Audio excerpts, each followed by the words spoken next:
Hello, everyone, and welcome to our fourth Lean Journeys webinar. My name is Jack Morissette, and I'm a senior project leader at Kaizen Institute North America. I'm excited to be moderating today's roundtable discussion on lean methodologies and continuous improvement. In today's fast-paced and unpredictable business environment, organizations must be agile and constantly seeking ways to enhance efficiency, productivity, and overall performance. Lean methodologies provide a proven framework to achieve these goals, eliminating waste, maximizing value, and fostering a culture of innovation. Today, we're joined by an exceptional group of leaders who have successfully embedded lean principles into their organizations. Together, we'll reflect on challenges, celebrate achievements, and look ahead to the exciting future of lean transformation. To start things off, let's get to know our panelists. Could each of you briefly introduce yourselves? Tim, I'll let you go first. Thanks, Jack. My name's Tim Ryball, and I work for Lumen Technologies. I am located in Broomfield, Colorado. My current position with Lumen, I am a lead program manager. Perfect. Thanks, Tim. How about you, Christiana? Thanks, Jack. I appreciate you having me here today. I'm Christiana Katsulos, and I started my lean journey when I studied environmental science and sustainable manufacturing as an undergraduate. Then I launched my career in aerospace manufacturing, where I gained experience in IT and operations, which allowed me the opportunity to improve quality and efficiency. But a few years later, I moved into the corporate renewable energy industry, and that's where I am now, and where I've held roles in operations and finance. Even in this corporate environment, I have found that I've been able to continue to apply lean and problem solving mindset to drive efficiency and improve individual and team productivity. I'm really looking forward to sharing how my experiences across these different industries have shaped the way I approach continuous improvement today. And Kurt? Hey, everybody, I'm Kurt Wheeler. I'm in Austin, Texas, and I've spent several decades leading change, connecting teams, and really being a student of lean thinking across financial services, manufacturing, consumer technology, specifically Dell, Hewlett-Packard, and Apple. But I spent the last year leading fast-paced change in the scientific testing and certification space for Tentimus. And Tentimus is a network of connected labs all across the world. But there we implemented a global operations excellence network. There we implemented a global operational excellence network and grew the North American region over 20% in 2025. Awesome. Thank you all. Now let's dive in. Implementing lean methodologies brings both opportunities and challenges. While organizations strive to improve efficiency and streamline operations, they often encounter obstacles such as resistance to change, limited resources, and process complexity. Overcoming these challenges is essential to unlocking lean's full potential. Now, the first question for our panelists: what are some key challenges you've encountered in implementing lean practices? Let's start with you, Tim. All right, thanks. Well, the biggest challenge that I've encountered is the culture resistance. And basically, it's Lumen employees have viewed waste reduction as extra work, extra effort, or actually, in some cases, a fear of job loss due to automation. So that was one of the biggest challenges that I've experienced. But on the flip side, opportunity wise, lean methodologies with Kaizen and value stream mapping have proven to really uncover efficiencies using the tools properly, which the downstream effect is driving continuous improvement and fostering that into our culture. Sure. Yeah. All right. How about you, Christiana? Well, one of the biggest hurdles I face is managing change. I can typically spot a clear opportunity for improvement, whether it's like helping one person be more effective and efficient or redesigning a whole process for the company. But stakeholders don't always see the instinctive value in what you see. So the question becomes, how do you help them see what you see? And I've lately begun to realize that it's less about getting the stakeholder to see what you see, rather it's more seeing where they are at now and meeting them there. So sometimes, I'll feel kind of defeated and like I did everything I could and it wasn't enough. But ultimately, I've realized that some changes just need more time to simmer than others. So, people could need weeks, months, even years before they see the value in the change. So when I try to see that potential and, I notice they can't see it right away, I just remind myself they'll see it too. It just may not be on the same timeline. So in the meantime, I do what I can control and be proud of the win, no matter how small. And I also work with leadership to align on strategic initiatives while continuing to support individuals on more tactical projects when I can. Sometimes the big strategic projects can just take too long for people to really understand the impact. So being able to have smaller and targeted project wins can help earn trust from stakeholders. And the changes and improvements can yield positive results in the short term. So hopefully that trust can continue while I work with leadership to implement those more strategic projects. That's a really great point. Yeah, patience is really important, right? Some changes take a lot longer than others. So really, really good point. Kurt, what do you think? I see a trend developing here. Yeah, yeah, pace of change. If you think about the past 20 years, change has only accelerated. Recessions, rapid outsourcing, geopolitical unrest, the pandemic, now having the internet in your pocket, and what we're seeing with AI, nothing is standing still. So to navigate all that, we have to be super nimble and quick and stay connected to both the hearts and the minds of our team. So from the C-suite leaders, and their concerns and pressures all the way to the shop or the office floor, cube land, everyone is both being affected and reacting to change at the same time. So from a tool or a methodology perspective, some advice I got a long time ago still rings clear. It's really important to use the tools. Don't let the tools use you. But something as simple and as effective as value stream mapping or process mapping, making that process visible, sometimes visible and ugly, is a great motivator for people to see it and say, I'm not comfortable with status quo. I really need to move forward and change this.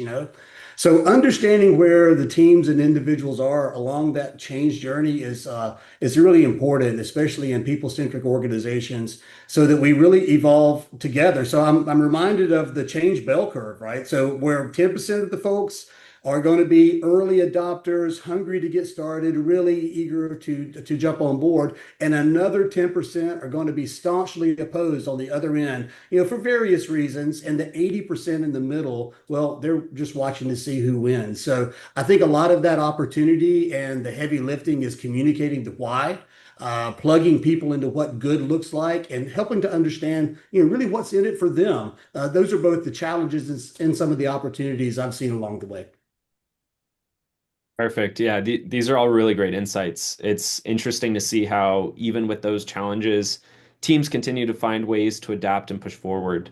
And that's what makes Lean so powerful, right? Despite the obstacles, the results can be truly transformative. So, next, could you all share a success story that had a significant impact on your organization or your personal Lean journey? Christiana, I'll let you go first. Yeah, sure. So one success story that really shaped my lean journey goes back to my time in manufacturing. I had noticed a recurring issue where a tool mark had to be repaired multiple times during the aircraft assembly. And at first I thought, why not just fix the tool, right? But it turned out to be a much more complex problem. And it took a lot of investigation to understand why it had happened so inconsistently and whether fixing or replacing the tool was even feasible. And that experience really taught me that even obvious problems can have complicated root causes. And in this case, I had to speak with numerous stakeholders, including shop floor mechanics, tool engineers, and more. Everyone had different perspectives and proposed solutions. But ultimately, I was able to compile all the information and present it in a clear way to leadership so they could determine the best approach. And since then, I've realized that my biggest wins come from improving communication across teams, because often process issues stem from either people not knowing who to talk to or not realizing there's a problem at all.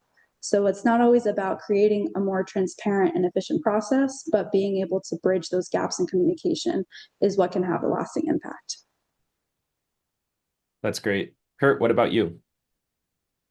When I first came to Austin, it was part of a corporate relocation with Acuity Brands Lighting. I was working at the headquarters. They said, "Hey, we want you to go pick any production area and go spend time there." My background is in marketing and customer facing communications, things like that. So, not quite the same engineering skill set as my peers. But the facility in Austin had been part of an international jobs program and had 14 different languages being spoken on the shop floor. So we had some super highly skilled employees working side by side who both struggled to communicate and maybe were even at war with each other back home in their home countries. So talk about tense, right? So when we started taking our lean journey to the next level, we had to make sure everyone had a chance to get involved. So we relied on a lot of visuals for things like 5S, standard work, and lots of KPI or QDIP boards and stand-up meetings where we all took turns presenting. So not only did we discover a new way of communicating, we gave people a voice and a chance to be heard, which was kind of cool to see those light bulbs go off and folks really step into great ideas and wanting to, wanted to represent their team, represent themselves in a brand new way. So this brought out tons of ideas and broke down barriers and energized the team. So that organization was super high mix, low volume, very complex manufacturing facility, and it went from being a chronically underperforming plant to a top performer across all of our metrics. So health and safety, quality, delivery, cost, and innovations. It was really doing some amazing and impressive things and was beginning to be viewed as a best practice. So this became our differentiator, our value proposition, and not only the teams, but our customers loved it. And we actually had a lot of fun doing it. So I still talk to some of these folks every week, and it reinforced for me the power of and understanding that it's all about relationships, not only with our customers, but with each other. And some of those lean skills that we shared not only created successes at that moment, at that plant, but many on the team went on to be leaders in the business or use those skills to greatly expand their career trajectory. So talk about a win-win-win. This is really cool. That's amazing. Thanks for sharing. Tim, any memorable success stories to highlight on your side? Yeah, so I want to start off with my manufacturing career.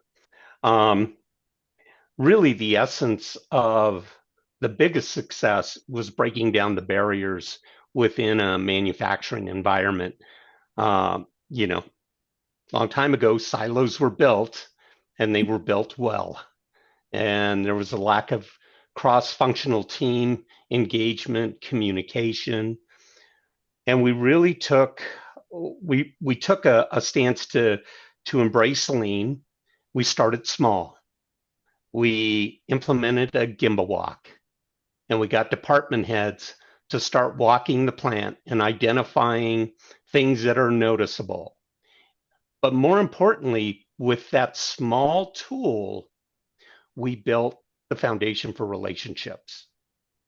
So as we went through the next steps of, eliminating waste, implementing automation, uh, automation not only at an injection molding machine with a robot, but smart conveyance, vision systems for quality checks, and so forth, the barriers started to self-destruct on their own. And we started to get a more focused view of what success looks like, taking it one step at a time. So in essence, that gimbal walk that we started was more beneficial than anything. As I transitioned over to the technology world, has nothing to do with manufacturing. I first recognized the barriers again, the lack of communication between cross-functional teams. And my last Kaizen project, my green belt, really focused on getting cross-functional teams to engage. And what we ended up with, the business, finance, accounting, legal, billing, all came together collectively, um, breaking down years of barriers. And it was based on trust and transparency and having the courage to have the hard conversations about our next steps and our future, dealing with third party vendors. It was something that was just done. It was a manual fix on the Lumen side. We said, no, we can't do that anymore. We need to embed some automation tools and have a better push going forward. So on both ends, it really it boils down to cross-functional team engagement, building relationships based on trust and transparency, first and foremost for me. Perfect. Yeah, and I always love hearing when the Gemba walk is many times the spark of a lean transformation, right? First step is just seeing with your own eyes, and then the change really starts to take hold from there, right? Thanks for sharing. Those were all some really fantastic examples, and it's great to hear how lean can drive meaningful change, not just in processes, but in people and culture as well. Building on that success, let's talk about what it takes to keep that transformation going. As you all know, at its heart, lean isn't just about processes, it's about people. Empowering employees to take ownership of improvement is what truly brings lean to life. Yet this empowerment doesn't happen by accident. It starts with the leadership that inspires, supports, and leads by example. When leaders cultivate trust, provide clear direction, and celebrate small wins, employees feel motivated to contribute ideas and take initiative. In that environment, continuous improvement becomes part of everyone's daily work. How do you all foster genuine engagement in lean initiatives, and what role does leadership play in supporting and amplifying that engagement? Kurt, could you start off by sharing some of your strategies? Yeah, absolutely. I've seen more lean initiatives crushed by disengaged leaders than I'd like to admit. So I have to stress leadership engagement, and this includes the education and understanding of lean philosophy and lean principles is absolutely imperative to having long-term success. There's a lot of different viewpoints on certification, but at Hewlett Packard, we formalized an executive belt program that was at its heart designed to get leaders all on the same page and also creating some psychological safety. So, with that foundational understanding, you can have more meaningful discussions with executives about their goals and the goals of their customers. So, this is just a key level set as you begin to think about the way you bring everybody along with you. So, when we can really connect those value propositions, this only not only keeps leaders engaged, but it helps them become, cheerleaders for a culture of continuous improvement. So something new that I've been focusing on recently is ways to actually measure, score a company's culture, and then set quantifiable step function improvement goals for getting a little bit better over time. So if you really want to get a finance leader or an HR leader's attention and get them engaged, start showing them the cost of a poor culture, showing them the cost of attrition of talent, the impact of constantly recruiting, using your best employees to train new people. The productivity loss that comes along with that can be quite staggering when you're able to put a metric behind it. So that all connects with lean thinking tools. Those tools, not just for developing your people or transforming your process, but your leaders so that you have them thinking the same way and aligned today, but also you're preparing a roadmap for those you'll be promoting in the future. Love it. That's great. Christiana, how do you approach this? Well, similar to Kurt, I think genuine engagement starts with helping people see the personal value in lean initiatives, like how the improvements make their work easier and more meaningful. So I like to focus on clear communication and building trust so stakeholders feel heard and included in the process. One way I do this is by doing a screen share session with stakeholders so they can dictate the problem to me while I map things out in Visio or whatever tool is appropriate to use. And I noticed that often people just need to talk things out and have someone be their hands to help them visualize what's in their head. I also personally foster engagement by taking the time to show someone how to leverage various tools in a new way to make their day-to-day job faster. For example, I'll show someone how to use various Excel formulas to summarize and analyze data. These moments can encourage an employee to want to help someone else and also initiate an opportunity for them to look for ways to improve other areas of their job. However, I do believe leadership plays a huge role in strengthening employee engagement. If the leadership encourages a lean mindset regularly and even implements lean-related KPIs for employees, then the rest of the organization will most likely follow suit and focus on lean too. Perfect. Thanks, Christiana. What about you, Tim? What has worked? Yeah, similar to my peers, from the employee engagement perspective, at Lumen, our leaders foster a culture of mentor-mentee. And it really doesn't matter if you've been at Lumen for 2 years or 25 years. You can assume either position as a mentor or a mentee. And I take advantage of that. Being at Lumen for 4 years, I really have been on both sides of being a mentor or a mentee. And I've learned a lot. I've built a lot of relationships. The relationships are really built on trust and growth mindset. Um, but it really starts with leadership. Leadership um, embraces this tool, supports this tool. And Jack, as you had mentioned earlier, Lumen was awarded a pretty substantial award this year from Kaizen Institute. And it really is about culture, fostering the culture, starting really from the top down. Um, One of the biggest factors that I've taken from our corporate mentor menteeship program is to take on mentoring yellow belt and green belt candidates through the process, because through the start of a lean journey, defenses are up, and the immediate response is, "This is too hard. I don't know why I did it." But stepping in as a mentor, saying, when you get started on this journey, it's going to open up doors and opportunities. And really, it's going to open your eyes to identifying opportunities to make your job and the jobs of your peers better. So I think from that standpoint, it starts with leadership, fostering the culture, and the employees having the ability to work together and foster that culture collectively. Absolutely. Well, all really fantastic insights. And I love how each of you underscored the importance of the leaders showing up, listening, and modeling the behaviors they want to see. Launching a lean initiative is one thing, and as we all know, sustaining it is another. Building a true culture of continuous improvement means embedding lean thinking into the fabric of the organizations so it becomes the way we work and not just a temporary project.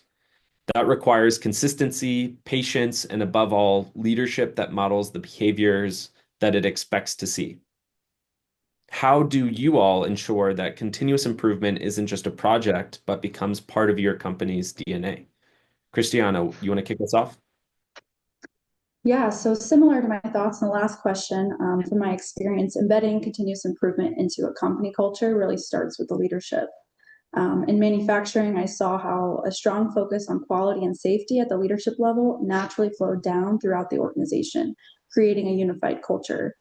However, in the corporate world, priorities can shift more often due to the fast changing political and business climate, which makes any culture harder to maintain. Still, I believe anyone can contribute to a company culture, like having a continuous improvement mindset through small everyday actions. But for a principle or methodology to truly become part of the culture, it has to be modeled and reinforced from the top. Definitely. Kurt, how have you ensured long-term success?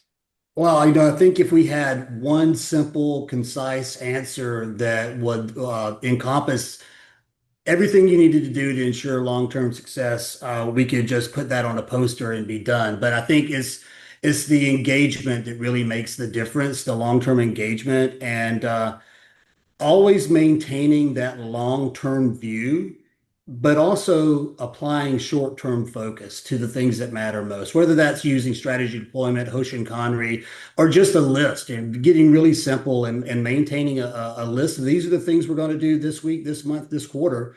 And then also on the back end, celebrating. These are the things we've accomplished, or the good news that we want to share, or the things we want to highlight.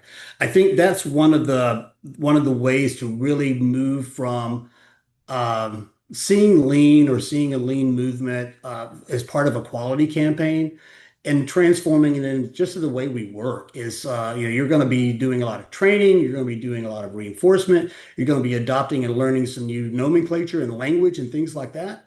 And over time, it's really interesting when you apply daily focus on getting a little bit better, you will see that take hold and it just becomes the way you work. So I think persistence, to Christiana's statement earlier, a lot of patience, and then just being persistent. And this is what we we're expecting to see, and we're all leaning in together, no pun intended, to make it happen, make it a reality. Absolutely. And I love that point, having a long-term view with a short-term focus, right? I think that's really important. Tim, what about you? What strategies have worked? Yeah. Well, I align with Kurt and Christiana. It really is, you know, for me, it's been courage to openly discuss hard topics with with my peers, with my leaders, um, and then cultivate open communication, being willing to listen to hard conversations. And it really gets back to what Kurt says. It's really about going in eyes wide open, having the patience and having the courage to listen, to be there, to be present. Christiana mentioned about the ever-changing political landscape, the corporate landscape, and it really is vital to look at it with a patience mindset, courage, and being willing to have open communication. And at Lumen, I will say leadership does foster this. They do encourage us to really be present and use our voice. So them are the things that really cultivate for me the continuous improvement culture. Okay, thanks for sharing. And thank you all for those insights. It's clear that sustaining a culture of continuous improvement requires persistence, leadership, and adaptability. But as industries continue to evolve, so too must lean.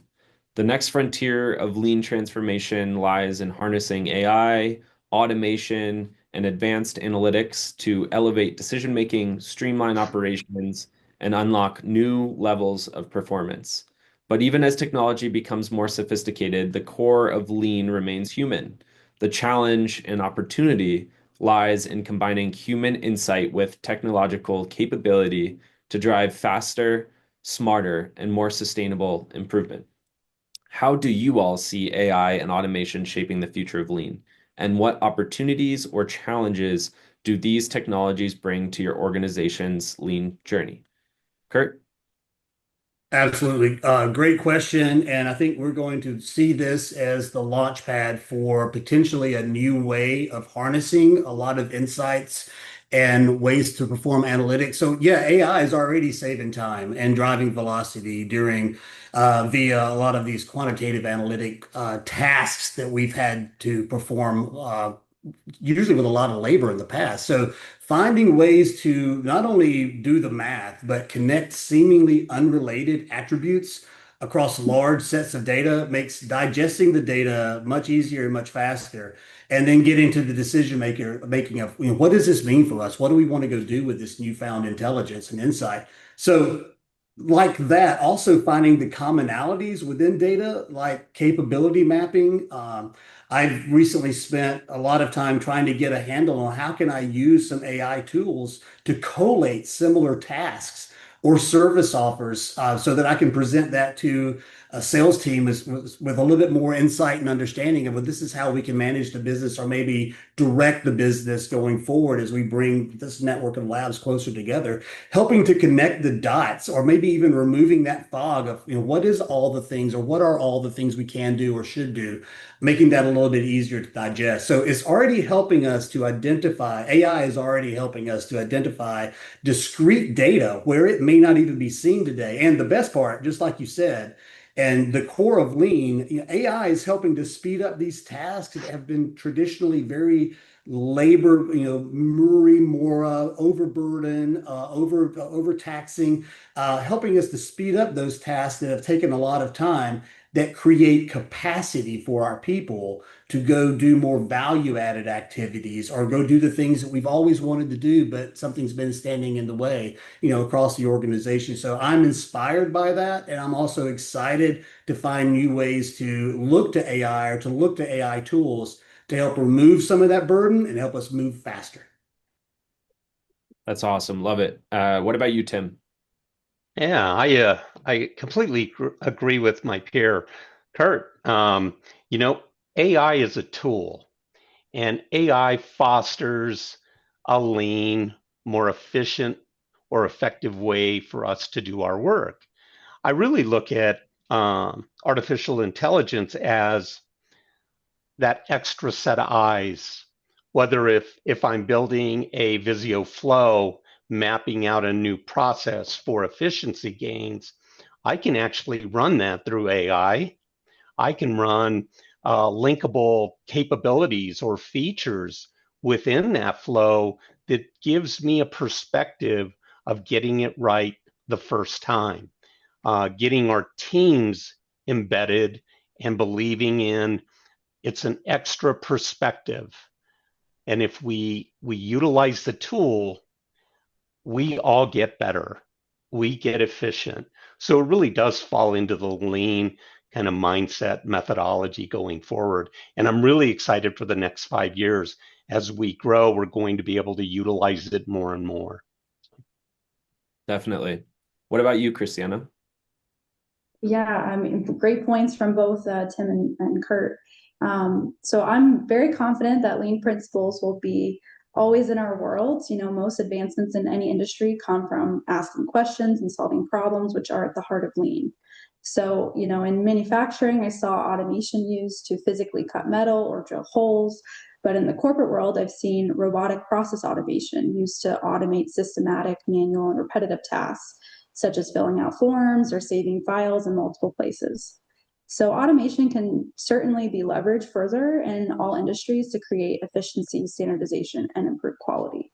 And AI is just new, and it's just another tool, right? So it can help us make improvements faster. But that being said, AI tools can't replace human qualities like critical thinking, empathy, and judgment, which are essential for meaningful and lasting change. Simply put, it can be used to augment existing knowledge.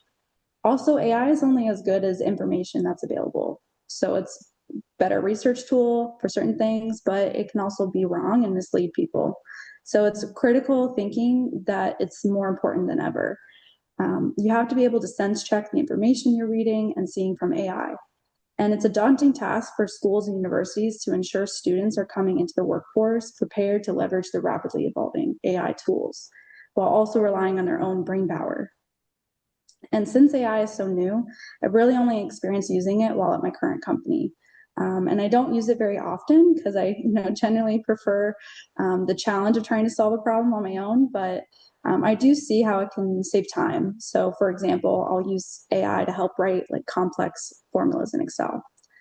But while using different AI tools, I've definitely noticed how not all are created equal. So it's important to do some due diligence first. And it's great that there are plenty of free AI tools available, but some companies will actually pay for premium versions to provide broadly to the employees for everyday use.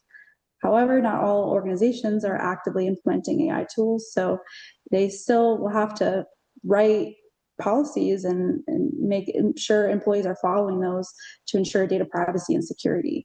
So at the end of the day, all organizations will have to respond to the rise of AI, whether they leverage the tools or not. Those are all really great points. And as you all have hinted at, it's clear that technology is starting to reshape how organizations approach lean, making improvement more data-driven and predictive than ever before. But as we look into the future, there's another critical dimension shaping business strategy today, sustainability. Organizations are now challenged not only to be efficient and innovative, but also responsible and sustainable in how they operate. They are now recognizing that lean methodologies can be key to driving sustainability goals, aligning waste reduction efforts with environmental objectives. Lean's focus on eliminating waste, optimizing processes, and continuous improvement perfectly complements the principles of environmental and social responsibility. I'm curious to hear how you all are incorporating sustainability principles into your lean initiatives and how this alignment enhances your organization's overall performance and impact. Christiana, you want to kick us off? Yeah, so in my role, I focus on building processes that are not only efficient, but also consider a maintenance mechanism. Like when I write standard operating procedures that have a function for tracking updates. Though I have found that what can easily be overlooked in any company is the maintenance of document repositories in an organized and easily accessible way, so that any updates to files can be made quick and easy. Not all organizations are going to have a streamlined document storage process. So in the interim, what can you do? So I usually encourage people to use a shared document repository, so all stakeholders have access, and also email a copy of the document for traceability. But I've also seen the use of intranet pages or internal web pages that can be used for employees to access the same sources of information, and the page admins can keep everything up to date. When there is simplicity and sustainability of document storage, it can truly set up a company for success in the long run. You end up relying less on what's in people's heads and more on being self-sufficient because the information is right at your fingertips. I've noticed when employees are empowered to be self-sufficient, it gives them the freedom to think creatively about improvement opportunities. Perfect. What about you, Kurt? Well, when we saw the green to gold movement really begin to take off about 15 years ago, the message around sustainability and waste reduction and lean focus on waste reduction was really hand in glove. It was just a natural conversation, and most people just tend to get it. So at Dell, when we were thinking about reducing our packaging waste, that study led to some pretty creative out of the box, literally out of the box ideas, like job packing. So where we would have multiple PCs safely stacked in one shipping container, one small shipping box, to save not only material costs but handling time and things like that. But through the pursuit of this line of questioning and along this journey, we saw the first use of mushrooms to grow the material for sustainable packaging. And it was even lighter than traditional cardboard or paper based. So not only did it reduce the packaging and improve our sustainable profile, but it reduced shipping and fuel costs all the way through the entire supply chain. So those ideas continue to reverberate, and I think we see reinventions of that line of thinking even today, as it has become, in my view, just common for us to think about our lean conversations with our procurement conversations, and then driving that into, well, how do we be responsible corporate citizens and think about how we can use our business systems or our problem solving skills to reduce our carbon footprint and leave a more positive impact on our overall environment. So I think it's really been an interesting journey to watch over the past few years. Yeah, that's a great example. And it's amazing how when we start thinking outside the box, how it really opens up the possibilities, right, in every way. Tim, do you have any examples to share? Yeah, along with Christiana's example of document control, we at Lumen have embraced the ability to take a agile mindset, building flows, building user guides, having that repository with the most current versions, bringing that sustainability forward, but also encouraging opportunity for improvement.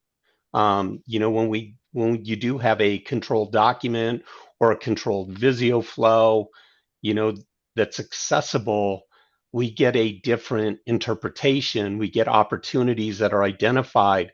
What that builds is that core foundation for sustainability going forward, and it gets the engagement at a very high level from the users, from leaders, from the C-suite.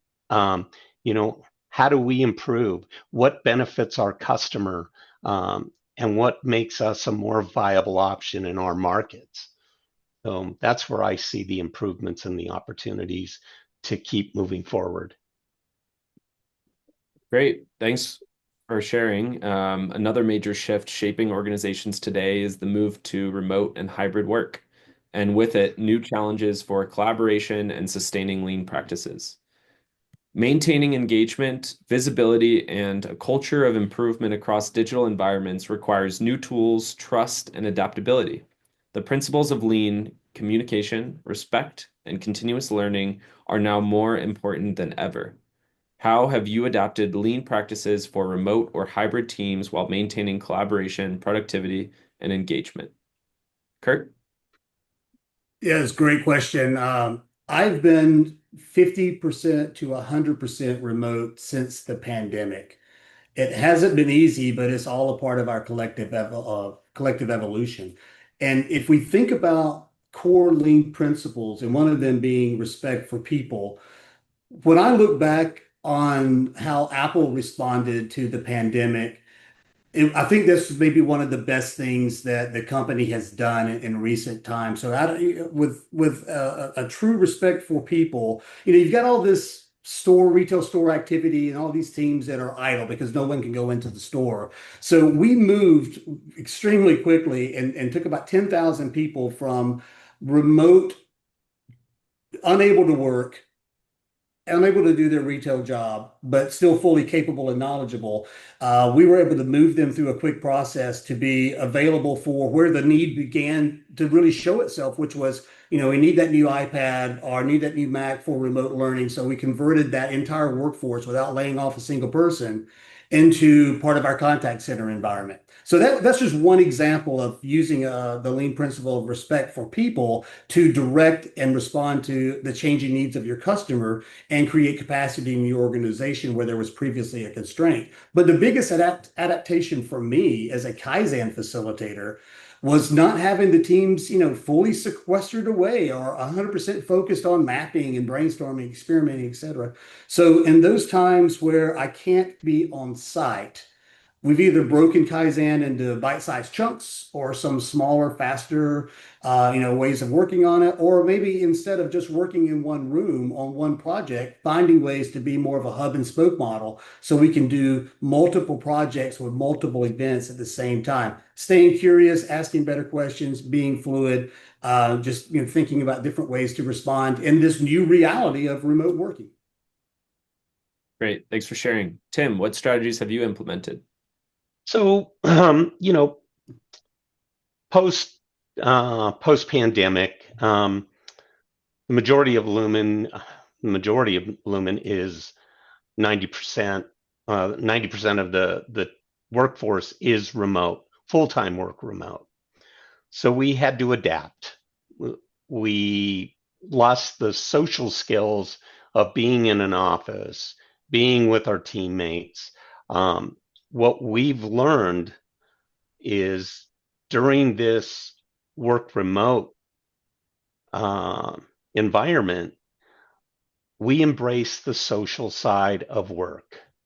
We have collective social hours where we don't talk about our projects.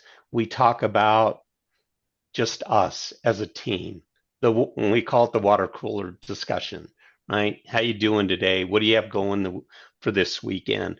But that really fosters us to have, the need for multiple meetings or multiple virtual sessions when we're working on, let's just say, a Kaizen effort, that we are willing to stop our day-to-day job and start working on continuous improvement efforts. So it works hand in hand.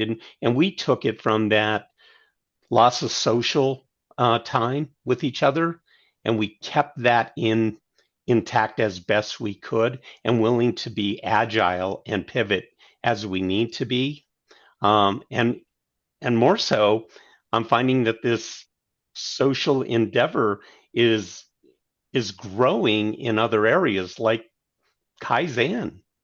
Kaizen students or candidates are now on a shared team site, and we're talking about the Kaizen journey, what works for us, what can we do to support you, and so forth.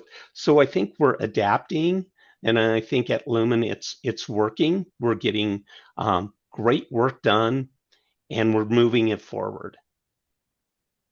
Great. And Christiana. Well, working remotely has shown me that lean practices can absolutely work in a virtual setting, though in-person collaboration does have advantages. When you're face to face, it's easier to convey tone and body language in a way that feels open and non threatening, especially during process discussions. Still, with clear communication and the right tools, it's possible to maintain strong collaboration, productivity, and engagement, even in a remote environment. Though you definitely have to be a bit more proactive when you communicate with stakeholders as a remote employee, because you can't see this, if the person's in the right headspace to chat on a given topic. And being able to feel that energy in the room physically is a huge benefit before having any conversation. If an organization is split between in person and remote, that can also add a layer of complexity that is often overlooked. I've had that experience for the last couple of years myself. And similar to what Tim mentioned, those in person folks can have more water cooler chats and can share quick updates with each other. But I have noticed that people easily forget to share the same thing with coworkers that are remote because they're not physically in the same space and being reminded of a thought. Also, everyone has their own working style, which can be conducive to in person or remote, but not always both. And personally, as a remote employee for the past few years, I have found that I have to work a lot harder to ask questions to get the full context that may be left out of the conversation unintentionally. Though when there is effort put on both sides to be proactive and schedule check-in calls, I have found success. Thankfully, I do have access to 2 regional offices, so having regular trips to those offices to be in person always helps refresh my connections with my coworkers. Excellent points, all on adapting lean for today's flexible work environments. And as we close, I'd like to ask each of you to share your final thought, your vision for the future of lean in one sentence. Christiana, I'll let you kick us off. Well, my vision for the future of lean is that it becomes less about specific industries and more about a universal mindset, using lean principles as a way of working and thinking every day, no matter the role or environment. Okay, great. And Tim, what's your final takeaway? I align with Christiana. Really, for me, it's growth mindset going forward. Growth mindset with lean principles, with our learnings, and taking it to the future, and the willingness to give it away. Perfect. And last but not least, Kurt. One sentence is super hard, but when we think about the conversation today, I think the vision for the future is to remember that change is a constant and we need to stay fluid, stay creative, and inspire our teams to ask better questions. I think that's the way forward, right? Trends will come and go, industries will rise and fall, but the heart of lean thinking and focus on our customers is at the core, it's all about people. So equipping them to bring their best selves to work, think outside of the box, use some of these lasting principles, and don't let perfection stand in the way of a little bit better every day. Couldn't have said it better myself. Thank you, Christiana, Kurt, and Tim, for sharing your insights and experiences with us today. We've explored the many dimensions of lean, from people and leadership to technology, sustainability, and culture. To everyone joining us, thank you for being a part of this journey. Let's continue to apply these lessons, challenge ourselves, and inspire lean excellence within our organizations. Thank you.